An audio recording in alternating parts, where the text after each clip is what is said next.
importance of peace in our society can never be overemphasized. When we have peace, we would have sustainable development. Hello and welcome to Peace Forum. I am Jamila Benzis Buengum. Today on the program I have with me a special guest. She is into a lot of issues that has to do with gender, peace building, and youth development. Join me as I welcome Sumaya Abakar Muhammad, the Executive Director of Muryar Fulani Peace Initiative Network. You're welcome to Peace Forum. Thank you so plenty. Glad to have you here. Same here, I'm honored to be here. All right, so what do you do in Muryar Fulani Peace Initiative Network? I take a deep breath. We do a lot of things. It ranges, so we have key thematic areas that we do. We're into education, that's one. We're also into we're into education, we're into radio media. We're also into peace building, capacity building for women. Let me give you the statistics. We started running since 2019. And across the years, Muryar Fulani has established schools in rural communities and given an education to over 1,000 pastoralists and low-income students from children and women from communities across Plateau State, to be precise, 4 local governments. We've recently, last 2 months, we've extended to Taraba State, and we're establishing schools in rural communities. Why are we doing that? Because we realize there's a huge gap, especially while looking at the pastoralist community, to be precise, together with the host communities. We realize that we needed 2 things to bridge in the gap. One, the instrumentality of radio. So we are the only organization on Plateau who use Fulfulde to communicate directly to the Fulbe community, the pastoralists using their dialect to promote peace, inclusion, social cohesion, and also foster social cohesion and foster mutual coexistence, irrespective of the narrative that's going on. And after doing that, we stepped in with an educational background to help them have this vision, to also make them leverage these tools to also change their narrative. I can give you one success story. Our first students who benefited from our scholarship program just got admission to study nursing from a rural community in Just East. So this was what we've been doing over the years. Okay, when Fulani is mentioned, what comes to mind these days? A lot of things. Negativity, let me use those words, labeling, stereotype, banditry, kidnappings, a lot of things. Most of a negative connotation comes into mind when you mention by the mention of the Fulani or the pastoralist. And that's why we're very key and intentional in what we do at Muryar Fulani Peace Initiative. How can we bring out the positivity and the connectors within communities to amplify that so that we can also give back to the society in order to foster mutual, to foster peaceful coexistence, enhance social cohesion, and also build trust with community members. By changing this narrative, by educating those people, by leveraging the institutions that they have, and also using key, especially radio, I think we're reaching our target, and a lot of people are benefiting from this. Okay, I have Fulani blood in me. Really? It runs in my blood. And Fulanis before now, the Fulani I grew up to know, very peaceful set of people, as you said earlier. But now you have the farmer-herder clash. The Fulanis would come, farmers would give their farmland. When they harvest their produce, they don't harvest everything. They leave a part of it on the farmland so that the cattle would come, eat them up, then drop the dung, which will serve as organic manure for another farming season. But the story now is different. You see Fulani is carrying guns. And here you are with Peace Initiative for the Muryar Fulani. What is the way forward? I think it's multifaceted. The issue we're facing today doesn't start now. It's been there for years. Different factors. Are we talking about climate change? Are we talking about the ECOWAS protocol that people don't even know? Are you talking about institutional neglect? Are you talking about overpopulation? Okay, let me give you an example. When Northern Nigeria was gazetted in 1964 to 7, if I'm correct, we have 16 million Nigerians, right? So the gazette was there. There is the reserve, all this forest reserve, and the gazette was beautiful. Fast forward to today, 2025, we have over 230 million. And the landscape of Nigeria hasn't increased, but it has decreased because we've lost certain part of it to Bekasi. So what about the people? What happened to the explosion of those population? That's one. So people we're many, that we have to now manage the resources we have, and this is where conflict comes in. And because we have ECOWAS protocol, what is ECOWAS protocol? Countries within the ECOWAS have liberty to move freely across these countries. So imagine someone coming from Mali down here, passing and moving, maybe going to Togo, Cameroon. There is a way.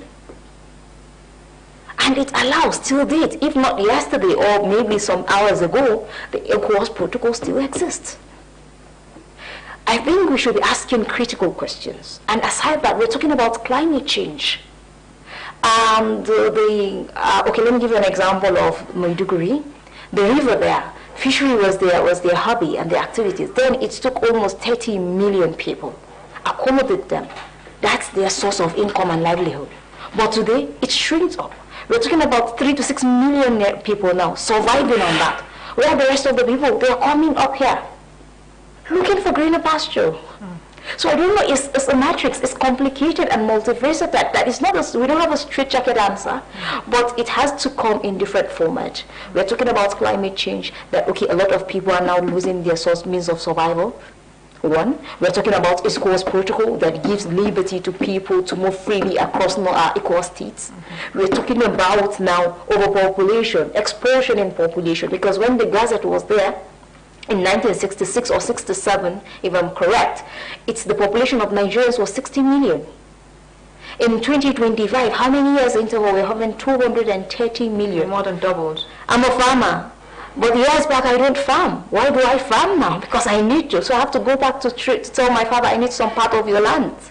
This is not my peculiar story. It's a peculiar story to a lot of people who have access to farmlands. So everybody is going back to those farmlands. But now you see people fighting over these same farmlands and also water. So these natural resources are a key factor that amplify this conflict. And that's one. And there's a salient dimension that a lot of people don't have this conversation. Cross-border conflicts. Spill over, cross-border. Someone will be residing maybe, for example, let me give you an example with Plateau State. Plateau State have different borders. Bauchi State, Kaduna State, Nasarawa State, right? And yes, Nasarawa State.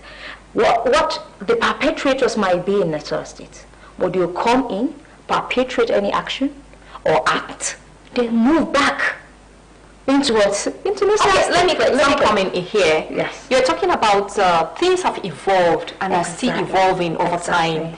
Gone are the days of grazing. Yeah. Now we're talking about ranching. Yes. And when you want a lot of milk, you want healthy meats, everybody's going into ranching. Yeah. So is it that, and there is a parastatal right now by the federal government to encourage pastoralists, to encourage the Fulani herders to ranch their cattle instead of going for the olden days way of feeding them, grazing. Right? So what happens? A lot of millions have been billions of naira or dollars have been pumped into it. And is there a lot of politics that has been going on that we are not aware of? Well, I think if they explain to you Nigeria in one sentence and you understand, that means the person explaining Nigeria to you is really not Nigerian. Let me give you an example.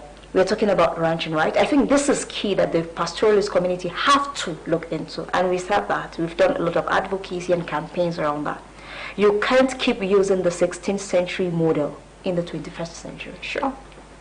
So that's outdated. You have to evolve. You have to evolve.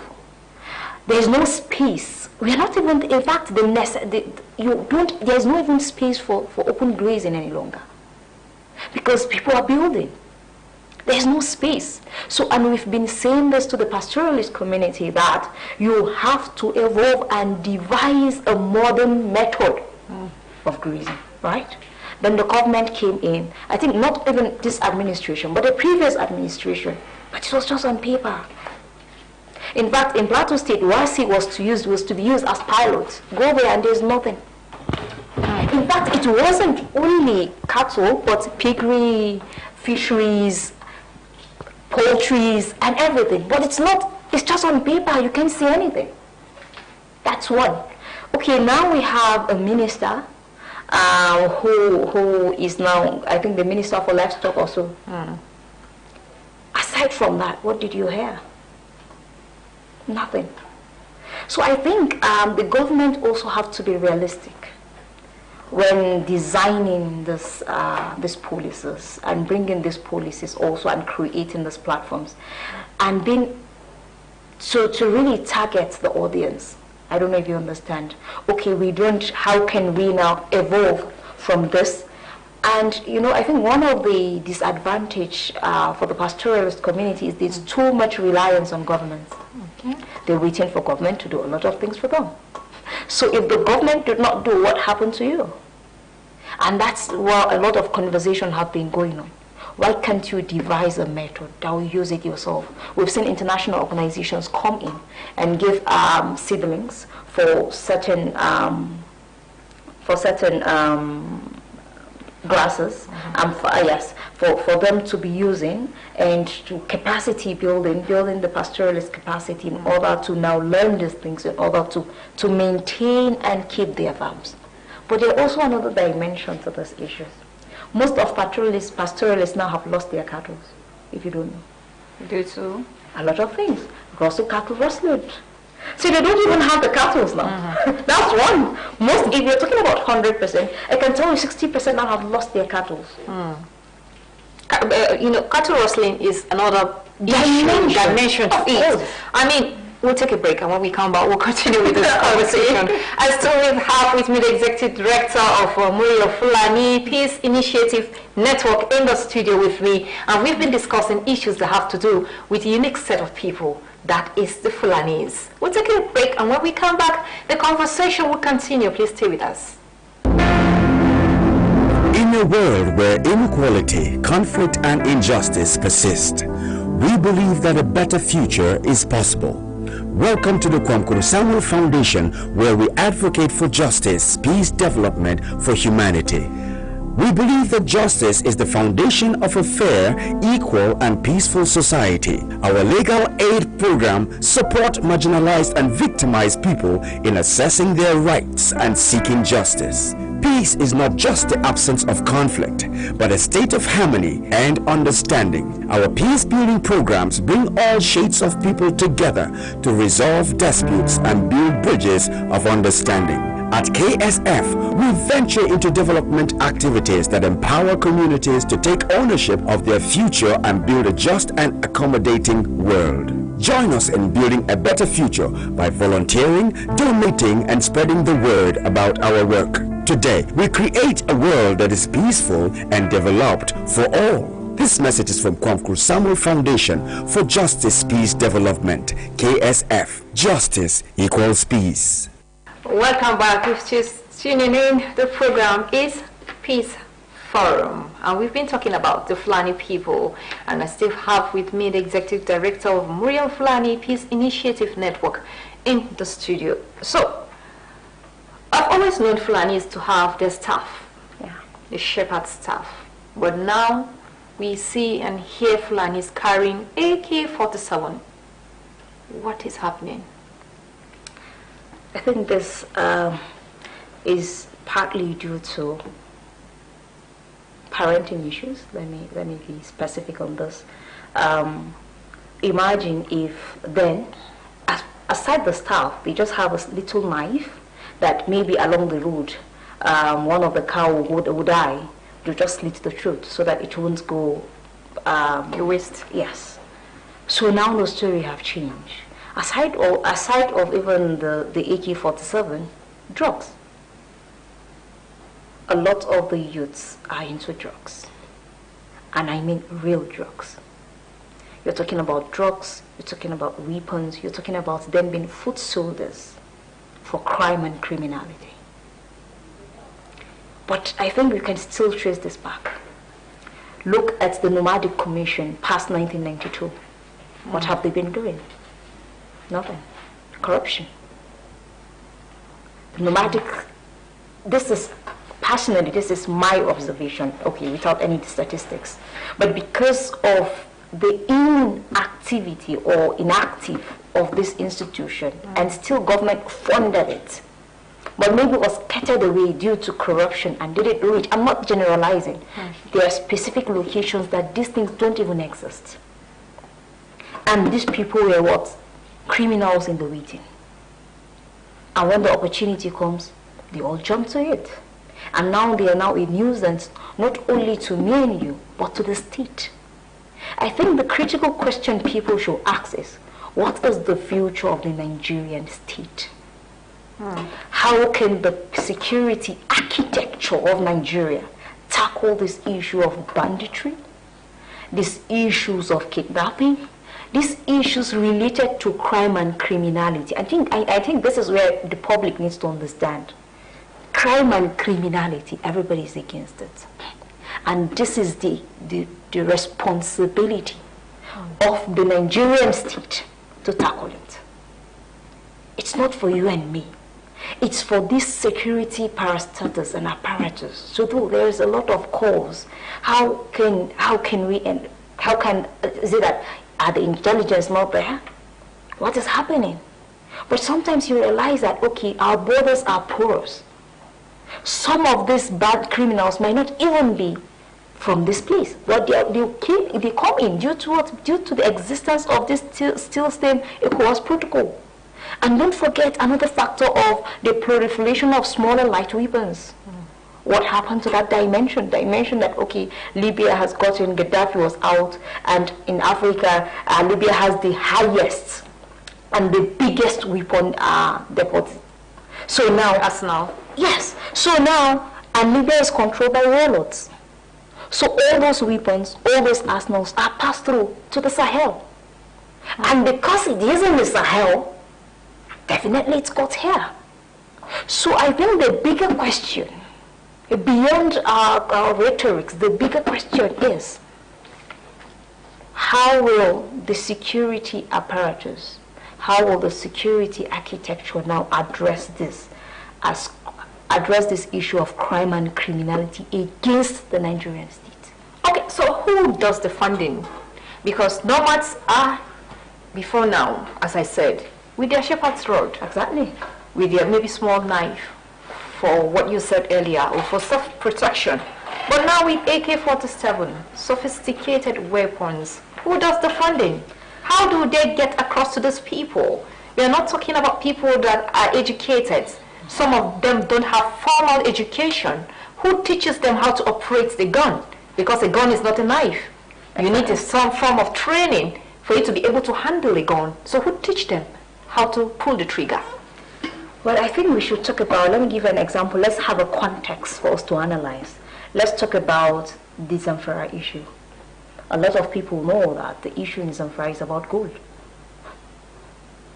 So you're talking about gold in Zamfara, you definitely know that there are a lot of international actors, not only local actors. So it's beyond who is funding. It's now about an illegal business of mining of gold. So it's beyond my and your own, beyond our normal, ordinary thinking that, hey, just go there, hit them and go. No, a lot of international a lot of international actors are involved, and they give gold okay, they give them weapons. Well, they take gold. There was a research that was conducted by Bill Bass for 10 years, and he realized that you can just give a cattle. Then it started with cattle for gold, for weapons, and now it's gold for weapons. It's a black market. And the problem is trade by barter. Exactly. And it's not even restricted to Zamfara. We're talking about huge natural deposits there. The government are not capitalizing on it for Nigerians to benefit. Different actors are now in charge and taking control. So it's simple.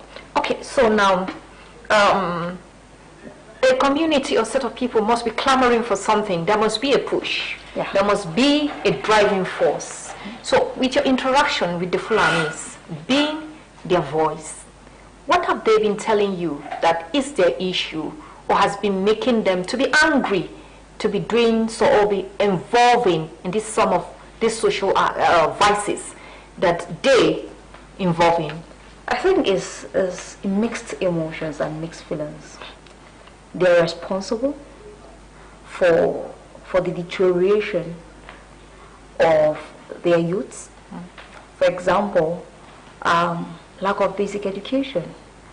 I said you're still using the model of the 16th, 17th, 18th, 19th model, and which will not work in the 21st century.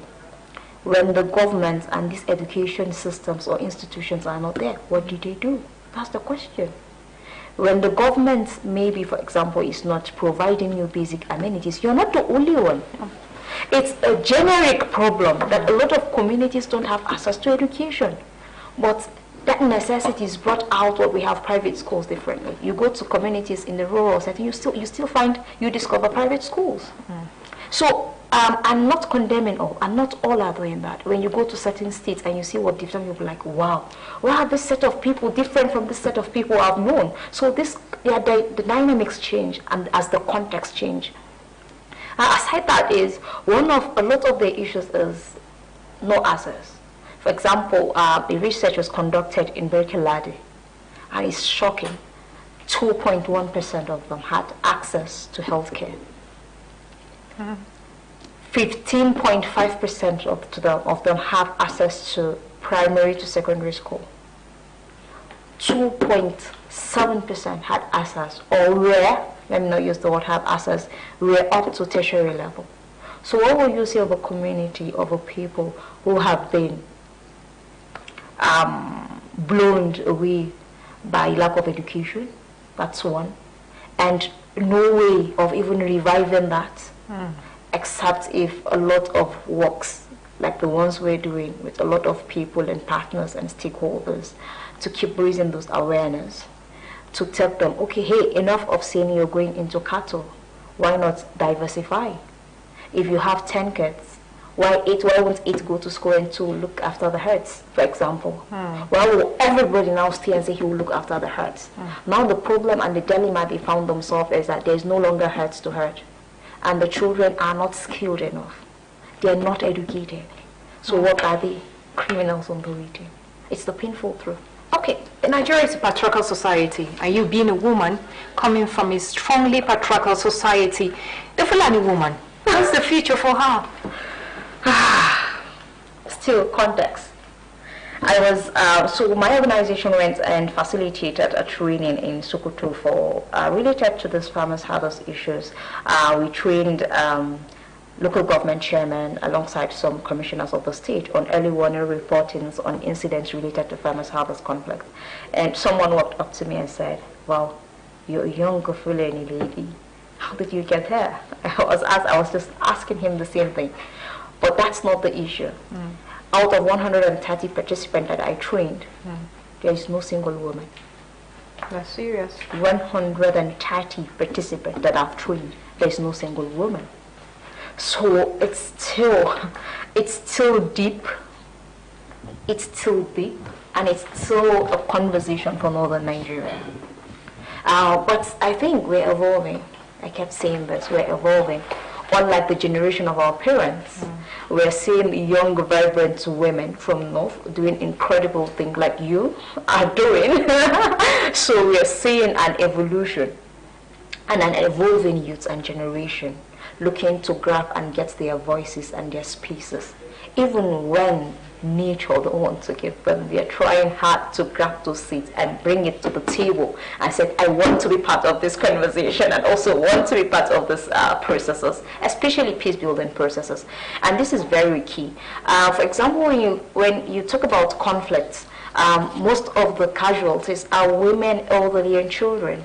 So when women are not being carried along into these peace-building processes, you've marginalized a healthy percentage of the society, and you're not giving them the chance to now actively play their role as natural peacekeepers. Okay, can you tell us briefly, how do you get your funding, and what are the challenges you face at the cost of carrying out your projects in these communities? A lot. A lot. How do we get our fundings? Sometimes it's difficult. Not sometimes, most of the time it's difficult, especially coming off Trump and a lot of cuts into ESE funding that also affected the funding inflow into the countries, especially Africa. But we still have trusted partners that believe in what we do, believe in our vision to transform societies into peaceful societies, and where everybody is being inclusive societies, where everybody is heard, and peace be our #1 factor of coexistence. We have trusted partners and loyal who, despite all these hurdles and challenges, still believe in our vision and also give us that support. All right, we want to appreciate you actually for coming on the program Peace Forum. You're young, you're vibrant, and you have the passion to speak for your own ethnic group, which is rare. I wish you all the best of luck. We have something for you. Thank you so much. From our sponsors, we have this for you. On behalf of our sponsors, we want to say thank you for coming on Peace Forum, and thank you for the good work you're doing with the Fulani people. I appreciate it. Thank you so plenty. I love to see your own people. Same here, we will. Thank you so plenty. All right, wherever you find yourself, play your own role to see that you make impact in your society or in your small corner. Be a voice of peace, not a voice of division. See you next week.